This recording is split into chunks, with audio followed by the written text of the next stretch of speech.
이 시간에 하나님의 말씀을 우리가 함께 나누겠습니다. 오늘 우리들에게 주시는 하나님의 말씀은 신명기 8장 1절에서 8절 말씀입니다. 이 살아계신 하나님의 말씀을 제가 받들어 읽겠습니다.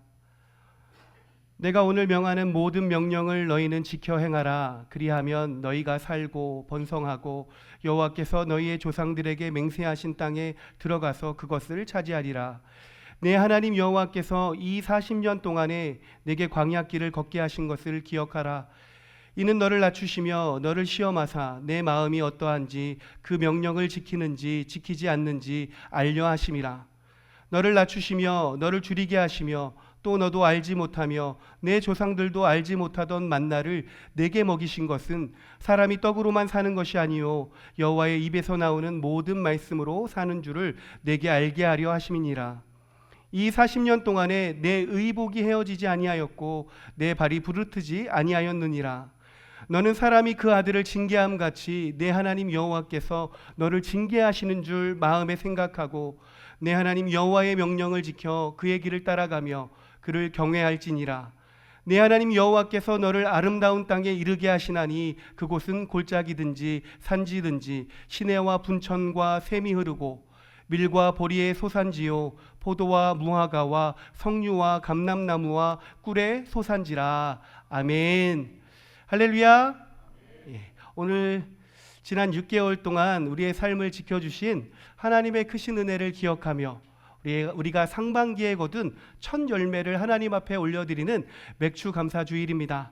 이 거룩한 주일에 주님 앞에 나오신 우리 모든 성도님들에게 하늘의 풍성한 은혜와 평강이 있기를 주님의 이름으로 축복합니다. 아멘. 우리 좌우 앞뒤에 있는 분들과 사랑의 인사 나눴으면 좋겠습니다. 사랑하고 축복합니다.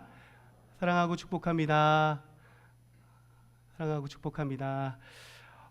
맥주 감사주일을 맞이하면서 우리가 지난 6개월 동안을 한번 돌아보시길 바랍니다. 좋았던 날도 참 많이 있었지만 눈물 나고 가슴 답답하고 정말 아팠던 날들도 많이 있습니다. 제가 나이가 점점 들면서 그리고 인생을 살아보면 살아볼수록 성경 말씀 가운데 제 마음에 많이 와닿는 말씀이 있습니다. 우리 성도님들도 잘 아시는 말씀인데 바로 시편 90편 10절 말씀입니다. 뭐라고 고백합니까? 우리의 연수가 70이요 강건하면 80이라도 그 연수의 자랑은 수고와 슬픔뿐이요 신속히 가니 우리가 날아가나이다 라고 그렇게 고백합니다. 그런데 이 말씀을 쉬운 성경으로 보면 더 마음에 처절하게 와닿습니다. 우리의 수명은 70년, 힘이 있으면 80년이지만 인생은 고생과 슬픔으로 가득 차 있으며 날아가듯 빨리 지나갑니다 라고 고백합니다. 인생은 고생과 슬픔으로 가득 차 있습니다 라고 그렇게 고백합니다. 아마 여기 계신 우리 성도님들 이 말씀을 들으시면서 다 공감하실 겁니다. 모든 사람의 인생 안에는 고생과 슬픔으로 가득 차 있습니다. 지난 6개월의 삶을 돌아보면 아마 다들 각자의 자리에서 치열하고 분주하게 살아오셨을 겁니다. 시장에서 일하시는 분들은 이른 아침부터 가게 문을 열고 하루 종일 바쁘게 일하시고 또 좋지 않은 경기 속에서 사업장을 이끄시는 분들은 남모를 소가리를 하며 그렇게 살아가십니다. 또 젊은 성도님들은 어떻습니까? 직장에서 이리 치이고 저리 치이면서 스트레스 때문에 간신히 견뎌내며 삶을 살아갑니다. 그리고 우리 어르신들은 어떠십니까? 자식 걱정과 노후에 대한 불안과 그리고 하루가 다르게 약해져가는 건강 때문에 한숨밖에 나오지 않습니다. 이처럼 우리가 세상 살아가는 것이 쉽지 않고 우리의 삶은 정말 시인의 고백처럼 고생과 슬픔으로 가득 차 있습니다. 그런데 이 자리에 앉아 계신 분들은 7월 첫 주 맥주 감사주일을 맞이하면서 감사의 마음을 가지고 그래도 지난 반년 동안 지켜주시고 인도해 주신 그 하나님의 은혜에 감사해서 지금 예배를 드리실 줄 압니다.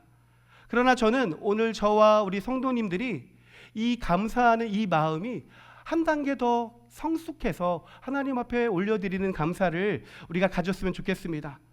우리가 감사의 조건이 주어졌을 때 감사하는 것은 너무나도 쉬운 일입니다. 예를 들면 하는 일마다 다 잘 되고 직장에서도 인정받고 또 승진하고 자식들도 공부 잘하고 좋은 학교 가고 잘 되면 그럴 때 감사하는 것은 누구나 할 수 있는 것입니다. 믿지 않는 사람들도 감사할 수 있는 일입니다.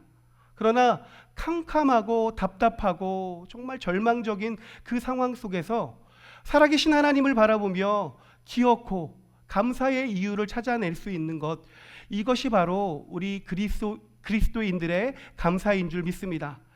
지난 반년을 보면 긴 터널을 지나가는 것 같고 메마른 광야를 건너는 것 같은 어려움들이 우리에게 있었습니다. 오늘 우리는 그 팍팍한 광야 같은 우리의 삶 한가운데서 감사의 이유를 찾아보았으면 좋겠습니다. 오늘 말씀을 통하여 하나님께서 왜 우리에게 광야의 시간을 허락하시는지, 그리고 우리가 광야에서 왜 감사할 수밖에 없는지 우리가 그것을 깨달아서 광야에서도 감사의 찬양을 올려드릴 수 있는 우리 모든 성도님들이 되시기를 주님의 이름으로 축복합니다. 아멘. 오늘 본문인 신명기 말씀은 모세가 아버지의 애끓는 심정을 가지고 이스라엘 백성들에게 전하는 간절한 설교입니다. 지금 모세 앞에는 40년이라는 긴 시간 동안 힘든 광야 생활을 했던 이스라엘 백성들이 서 있었습니다. 그들이 걸어온 광야는 어떤 곳입니까? 수시로 목숨을 위협하는 위험이 도사리고 있는 곳입니다.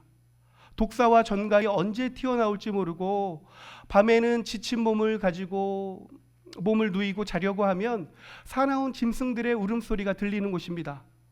낮에는 살이 타들어가는 것 같은 무더위와 목마름에 고통스럽고 밤에는 갑자기 기온이 뚝 떨어져서 추위와 싸워야 했던 곳이 바로 광야였습니다.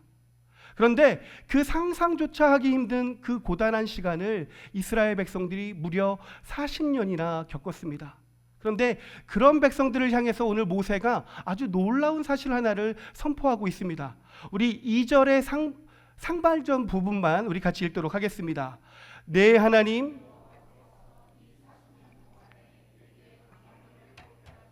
기억하라. 내 하나님 여호와께서 이 40년 동안에 내게 광야길을 걷게 하신 것을 기억하라. 아멘.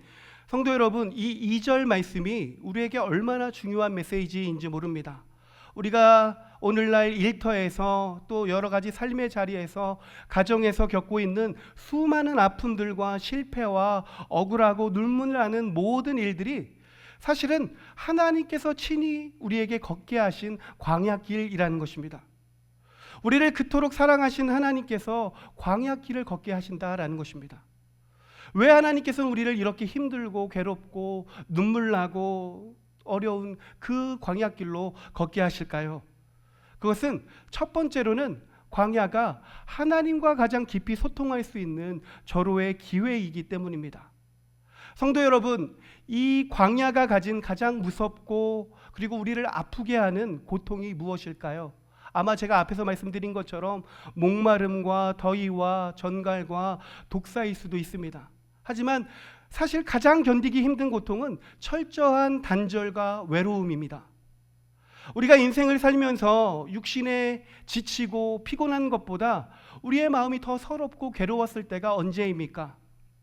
아무리 내가 힘들다고 말해도 어떤 사람도 내 무거운 어깨의 짐을 알지 못하고 이해해 주는 사람이 단 한 명도 세상에 존재하지 않는다고 느껴질 때 우리는 그렇게 괴롭고 그 처절한 외로움을 느끼게 됩니다. 사랑하는 자식들도 내 마음을 알아주지 못하고 평생을 함께 살아온 배우자조차 내 속을 몰라줘서 세상에 나 혼자만 덩그러니 남겨져 있는 것 같은 외로움을 느낄 때가 우리가 있습니다.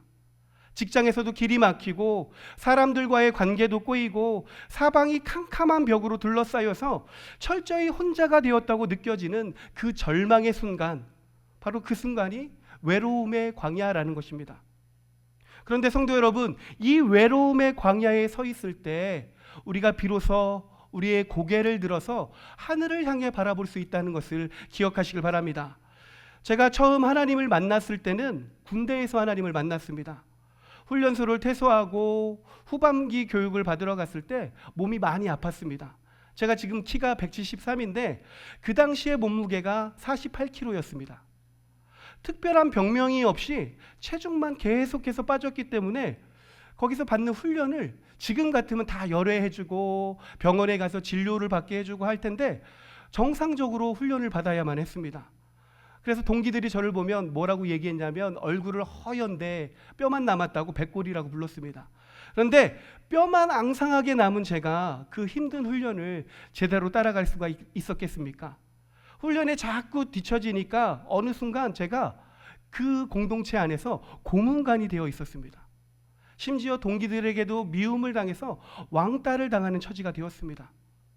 군대라는 낯선 곳은 어떤 곳입니까? 그 힘든 훈련과 정말 가족들과 떨어진 그곳에서 견뎌낼 수 있는 유일한 힘이 동기들끼리 끈끈하게 이렇게 서로 의지하는 전우회인데, 저는 동기들에게 정말 엄청난 미움을 받았습니다. 얼마나 많은 욕을 먹었는지 모릅니다. 저 백골 때문에 내가 또 얼차려를 받네. 나 쉬는 시간인데 백골 때문에 쉬지도 못하고 이게 뭐야. 매일 저는 욕을 먹었습니다. 정말로 사방이 막힌 것처럼 답답하고 고통스러운 시기였습니다. 몸은 너무나도 아픈데 내 사정을 알아주지 않고 나를 미워하기만 하니까 절망이 제 뼛속까지 흘러 들어왔습니다. 그런데 그 절망적인 순간에 저에게 누가 떠올랐을까요? 저도 모르게 하나님이 떠올랐습니다. 그리고 침상에 누웠을 때 저도 모르게 기도가 흘러나왔습니다. 하나님, 저 너무나도 답답하고 힘듭니다. 몸도 아픈데 다 저를 미워합니다. 저 어떻게 합니까? 하나님, 저 죽을 것 같은데 저를 좀 살려주십시오 라고 저도 모르게 침상에 누워서 컴컴한 천장을 바라보며 속으로 기도했습니다. 그때 저도 모르게 눈물이 주르륵 흐르는데 그대로 베개를 적시던 때가 있었습니다. 그런데 그렇게 눈물을 흘리며 기도할 때 놀랍게도 하나님이 저를 찾아와 주셨습니다. 그리고 제 마음속에 강력한 감동이 밀려오는데 그런 음성이 들렸습니다. 내가 너와 함께 있다. 내가 너를 지켜줄게. 걱정하지 마. 내가 너와 함께 할게. 라는 하나님의 음성이 제 안에 들렸습니다. 우리가 이렇게 텅 빈 공간이나 나홀로 버려진 것 같은 외로운 장소, 바로 그 광야에서 눈물로 하나님을 부르짖을 때 하나님께서는 결코 우리의 외침을 외면하지 않으신다는 것입니다.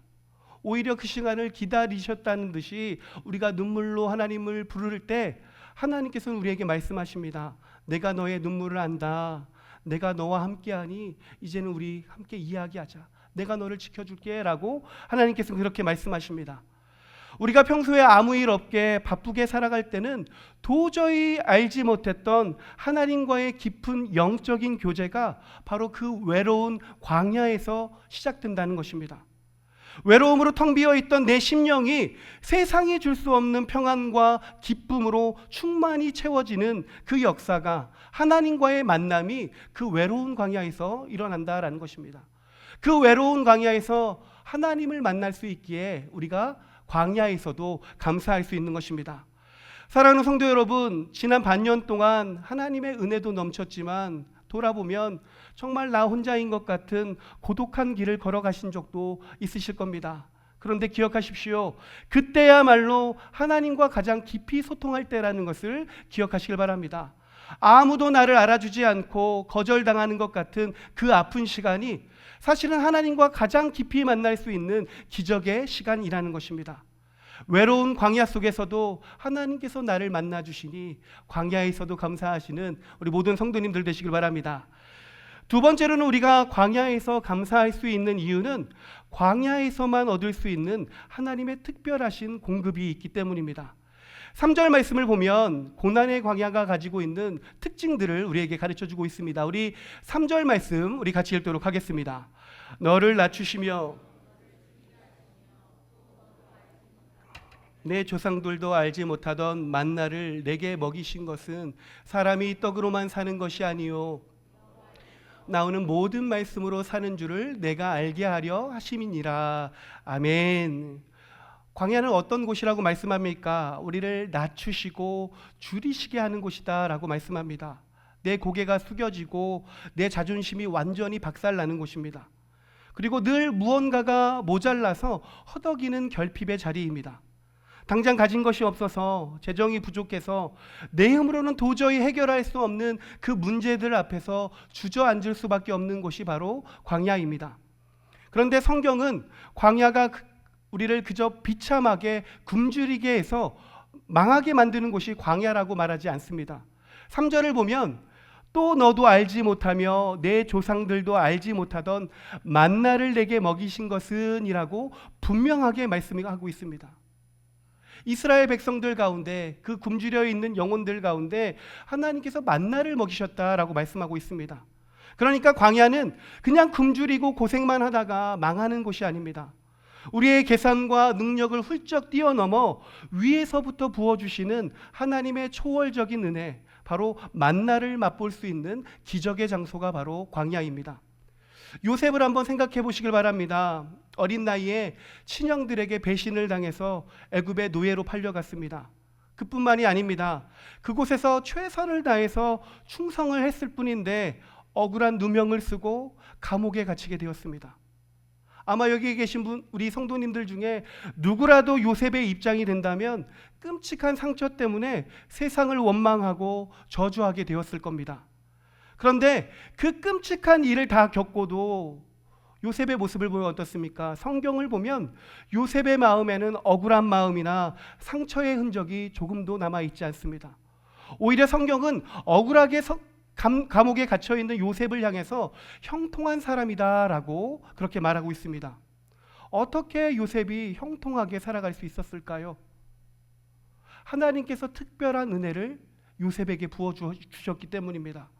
감옥에 갇혀 절망할 때마다, 뼈저린 결핍에 몸서리치고 외로워할 때마다 하나님께서 친히 그 감옥으로 찾아와 주셔서 우리가 상상할 수 없는 위로와 은혜를 그의 심령에 날마다 가득 부어주셨기 때문입니다.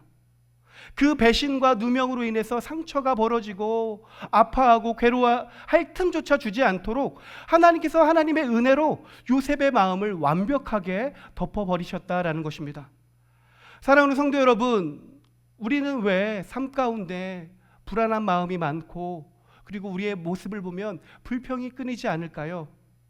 내 주머니가 비어가고 내 뜻대로 안 되는 이 광야 가운데 하나님을 바라보지 않고 나를 괴롭게 하는 그 결핍을 바라보기 때문입니다.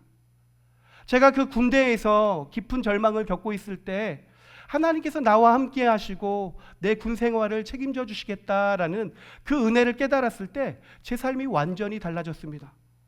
갑자기 제가 건강해지고 갑자기 저를 욕하던 동기들이 하루아침에 저를 좋아해 준 것이 아닙니다. 여전히 몸은 아팠고 여전히 미움을 당하고 조롱당했습니다. 그러나 하나님께서 나와 함께 하시고 내 인생을 온전히 책임져 주시는 그 은혜가 내 삶 가운데 충만히 부어지는 것을 깨달았을 때, 그때 그렇게도 저를 절망스럽게 누르던, 죽음까지도 생각하게 만들었던 그 절망이 아무것도 아닌 것이 되어버렸습니다. 그래서 제가 그 군대 생활을 무사히 마치고 지금 이 자리까지 오게 된 것입니다. 사랑하는 성도 여러분, 우리는 광야와 같은 어려움 속에서 절망하고 낙심할 것이 아니라 이렇게 기도해야 합니다. 사람이 떡으로만 사는 것이 아니요, 하나님, 세상 사람들처럼 통장의 잔고와 세상의 성공이 나를 살리는 것이 아니라 오직 여호와의 입에서 나오는 하나님의 말씀, 하나님의 은혜로 살아가는 인생이 될 수 있도록 나를 붙잡아 주옵소서라고 그렇게 하나님 앞에 기도해야 합니다.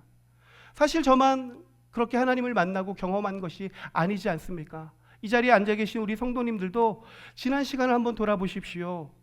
갑자기 경제적인 문제가 생겨서 당황하고, 또 사랑하는 가족 중에 큰 병에 걸려서 정말 눈물만 흘리던 캄캄한 날들이 분명히 있으셨을 겁니다. 그런데 그 지독한 곤란과 막막함의 연속 가운데 살았는데 오늘 이 자리에 앉아서 돌아보니 언제 그랬냐는 듯이 그 어려움들이 우리의 삶 가운데에서 지나갔습니다. 오늘 4절 말씀을 한번 보십시오.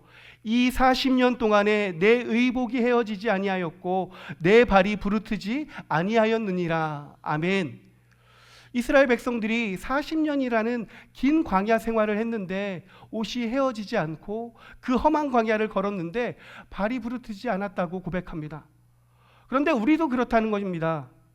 하나님께서 보이지 않는 손길로 세상에서 이리 치이고 저리 치이면서 부르튼 내 마음을 싸매어 주시고, 그리고 기적 같은 은혜로 우리의 가정을 지켜주시고 지금까지 우리를 인도해 주셨습니다. 광야길을 한참 걸을 때는 너무 막막하고 눈물만 났지만 지금 돌아보니 지금까지 하나님이 채워주신 은혜가 얼마나 큰지 우리 성도님들 다 고백하실 수 있을 겁니다. 이렇게 텅 빈 광야에서도 우리가 하나님 앞에 감사하며 찬양할 수 있는 이유가 무엇입니까? 우리가 그 광야를 감당할 수 있는 놀라운 은혜로 하나님께서 매 순간순간마다 우리에게 채워주시기 때문입니다. 바라기로는 우리 성도님들 이 하나님의 크신 은혜와 사랑을 기억하시며 어떠한 상황 속에서도 감사할 수 있는 우리 모든 성도님들 되시길 바랍니다. 세 번째로는 광야에서 우리가 감사할 수 있는 이유가 무엇일까요? 광야에서 회복의 소망을 발견할 수 있기 때문입니다. 7절과 8절 말씀은 40년 동안 광야 생활을 하면서 지쳐있던 이스라엘 백성들 가운데 소망이 되는 말씀입니다. 우리 같이 읽어보도록 하겠습니다. 네, 하나님, 골짜기든지 산지든지 시내와 분천과 샘이 흐르고 밀과 보리의 소산지요 포도와 무화과와 석류와 감람나무와 꿀의 소산지라. 아멘. 7절 상반절을 보니까요, 내 하나님 여호와께서 너를 아름다운 땅에 이르게 하시나니 라고 말씀합니다. 비록 지금 이스라엘 백성들이 메마른 광야에서 고생하고 있지만 그들의 목적지가 이 광야가 아니라는 것입니다. 하나님께서 그들을 이끌고 가시는 최종 목적지는 시내와 분천과 샘과 많은 물이 흐르고 각종 과실이 풍성하게 넘쳐나는 아름다운 땅, 생명의 가나안 땅이라는 것입니다. 이 가나안은 먼 훗날 우리가 영원히 거할 하나님 나라를 상징하기도 하지만 지금 우리가 겪고 있는 환난과 고통과 이 광야 생활이 끝나고 모든 것이 회복되는 하나님이 우리에게 약속하신 소망의 땅을 의미하기도 합니다. 오늘 이 자리에 계신 우리 성도님들도 마찬가지입니다. 이스라엘 백성들만 그런 것이 아니라 우리도 마찬가지입니다. 지금 겪고 있는 이 광야 같은 어려움과 괴로움이 우리 인생의 끝이 아니라는 것입니다. 그렇기 때문에 우리는 영적인 눈을 들어서 하나님께서 우리를 이끄실 최종 목적지인 생명의 가나안을 바라보아야 합니다. 그래서 우리가 어떻게 기도해야 할까요? 하나님, 제가 지금 이렇게 힘들지만 이것이 끝이 아님을 믿습니다. 하나님, 제가 지금 이 질병 때문에 너무 괴롭고 절망스러운데 이 경제적인 문제 때문에 제가 여기서 주저앉지 않고 다시 일어날 수 있도록 저를 붙잡아 주시옵소서. 하나님, 이 어려움을 통과하고 나면 제가 상상하지도 못했던 하나님의 은혜가 우리의 가정과 우리의 자녀들 가운데 채워주실 줄 믿습니다 라고 소망을 가지며 하나님 앞에 기도해야 한다라는 것입니다. 이렇게 우리가 괴로운 광야 가운데 있으면서도 끝까지 하나님을 향해 기도하며 소망을 잃지 않는 것이 우리 성도들에게 주시는 하나님의 가장 강력한 축복인 줄 믿습니다. 우리를 반드시 회복해 하신다는 이 소망이 우리 가운데 있을 때 우리가 어떻게 할 수 있습니까? 광야에서도 우리가 하나님 앞에 감사할 수 있습니다. 사랑하는 성도 여러분, 이제 말씀을 정리합니다.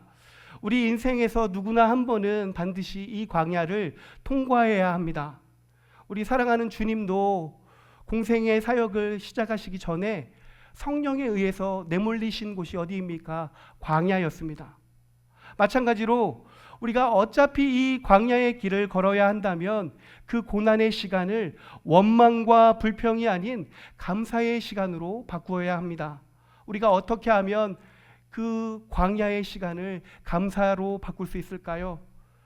앞에서 제가 말씀드린 것처럼 세상에서 나 혼자인 것 같이 외롭고 서러울 때는 하나님과 깊이 만나고 하나님을 만날 수 있는 기회로 삼으시길 바랍니다. 제가 하나님 앞에 기도했던 것처럼 눈물로 하나님을 부르시길 바랍니다. 하나님께서 우리 성도님들을 만나주실 것입니다.